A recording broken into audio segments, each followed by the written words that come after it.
Today, Canon announced the first ever RF Cine camera, the C70. Basically, a EOS R or a DSLR styled body, but a thick version of that with C300 like spec. And I made a video of the initial rumors about this because I thought it was going to be called the R300, but it wasn't. Just completely random number. If you want to check that out, the link's in the description and I'll put it in the cards above so you can check out all the potential rumors that this camera could have had. Normally when a new Cine camera comes out, everyone always asks the same questions.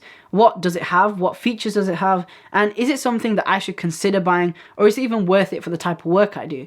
And make sure you watch the whole video through because I'm going to try and answer all those questions, touch upon who this camera is really designed for, and all the main specs and features of this camera. What is the C70? Is it just another Cine camera but an RF version that Canon have just decided to put out there?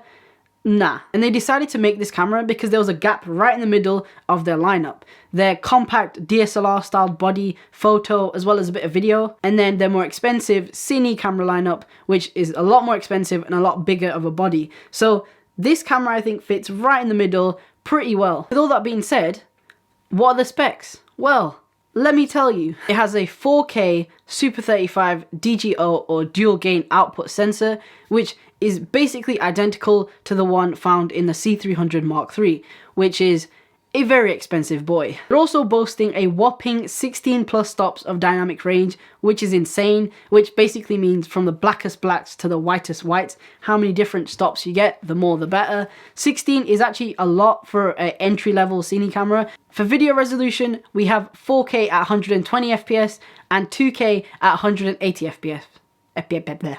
Has built-in NDs up to 6 stops, which is a pro feature, which is amazing to see in this camera. In terms of image stabilization, it does have a digital 5-axis stabilizer, and it also hints at having an optical one too, and somehow working together to give you that 5-axis stabilization. In terms of recording media, it only has 2 UHS-2 SD card slots. They recommend a V90, but that's pretty much all you have. There's no hint at external recording so far.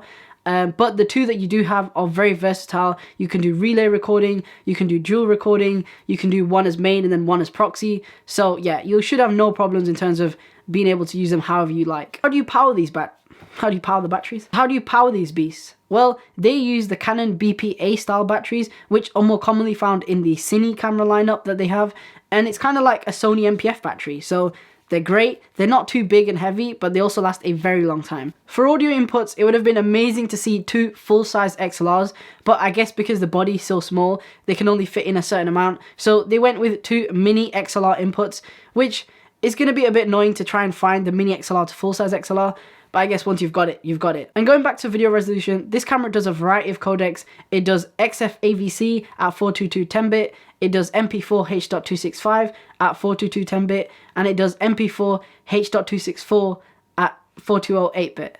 Whew, that was a mouthful. And one of the best parts of this camera is the fact that it has 13 assignable function buttons. Now, these are commonly found in the Cine line, but they basically have settings like waveform, peaking, zebra, magnify, and you can also customize these to however you like, so the camera just works exactly how you want it to work. So amazing that they've brought this into the entry-level camera. And being Canon, they've also implemented their amazing autofocus tracking and all the other different types of autofocus that they have into this camera, so people coming from the DSLR world aren't left out and they do feel a bit familiar with how the camera works. And they've also included a HDMI output. Unfortunately, not a BNC output, even though there is one in the camera, but it's mainly just used for timecode. All of this goodness for a huge £4,799. Now, I know this sounds like a lot, and even the R5 came in at around £4,200, right? So it is a lot, but you got to understand that it's using the same sensor as a really expensive C300 Mark III, and it does have a lot of pro features in there. Me personally, I think it's for someone who isn't used to the filmmaking world but wants to get into it, who does a lot of solo shoots by themselves, no crew, run and gun. That this camera is perfect for that crowd. Another camera that fits perfectly into this market is something like the Sony FS5 Mark II, and that is very similarly priced. I think it's $4,854. So pretty much identical in terms of pricing, but you do get more features out of one camera than the other in different departments. If you've made it this far into the video, then I just want to say thank you so much. I really appreciate you being here. And if you want to see more filmmaking content, then please do feel free to subscribe, hit the little bell so you're notified when I drop a video. I'm really trying to push it to 1K but before the end of this year, have some good news, and it'll be great to give back to you guys for subscribing and watching these videos, and do an amazing giveaway or some kind of crazy video that's really entertaining. So yeah, make sure you stay tuned in to see all of that fun stuff. And with that being said, let me tell you what I think of this camera and if you should buy it or even consider it for the type of work you do. Honestly, I think it's a no-brainer. This camera to me is the ideal documentarist's camera. It is something that you can go run and gun, shoot. You know, you've got all the quality, you've got the built-in NDs, you've got the XLRs.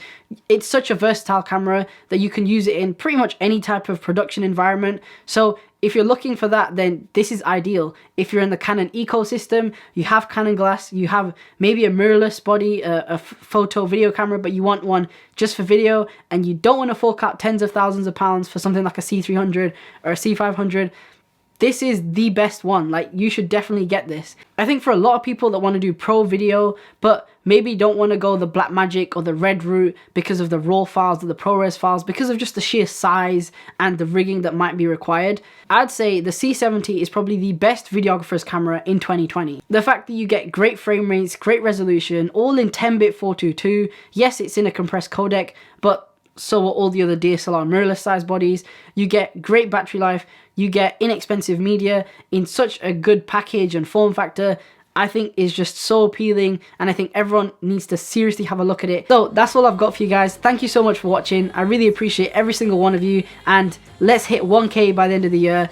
That's the goal. Let's smash it, guys. I know we can do it. And also comment down below if you're going to cop a C70, if you're a videographer or a content creator. I'd love to know your thoughts. So comment them down below. I'll be sure to get back to every single one of you. Hope you guys all have an amazing week. Thank you so much for watching, and I hope you guys are all staying safe and well, and I'll see you on the next one. That's all from me. Tilak out.